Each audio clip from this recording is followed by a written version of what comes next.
Our other top story right now at 4, we're learning more about a really intense story out of Coventry that led to the kidnapping and assault of an elderly woman. Thanks for joining us. I'm Tiffany Murphy.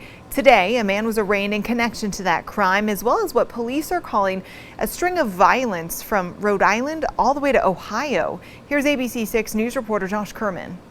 A massive police scene in Providence this weekend for the arrest of Stephen Henning. And it turns out that this guy who my ma had been seeing for literally just like under a week snuck into my basement. And I don't know the rest of the details right now, but it's all very jarring. But the story actually starts earlier this month, hundreds of miles away in Ohio. According to Assistant Attorney General Paul Malloy, the incident began with Henning assaulting his girlfriend before stealing her car and taking off to Woonsocket, where he abandoned the car. Henning arrived at Adams' home to see Adams' mother, who then drove him to a bar where he stole another car. He stayed at the bar for a little while. When he crossed the street, he went into a Pat's service station where he attempted to steal yet another car. He took that blue Impala, and from his statements, he was going to return to Ohio to murder his girlfriend. The Assistant Attorney General continues as Henning's statement describes his thought process of needing a different car that wouldn't be reported stolen, leading to the next twist in the case. He decided that he was going to steal a car from somebody that he would murder. He went searching for a victim.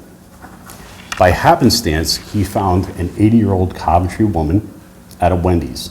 He struck up a conversation with her. He learned that she was presently living alone in her home, that her husband was hospitalized. Knowing that she'd be home alone, he followed her home. He dumped the blue Impala several streets away, hid in the bushes, and watched as this woman unloaded groceries from her car.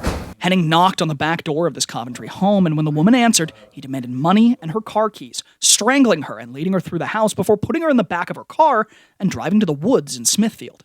And without saying a word, put a belt around her neck and tightened it to the point where she became unconscious, and he believed from his statement that she was dead. The next day, Henning returned to the scene, planning to bury the woman.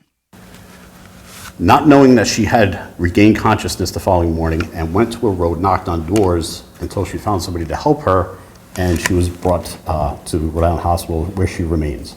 Her injuries are significant. When he returned to the scene, Coventry police found him and a chase began, leading back to the home on Kinfield Street.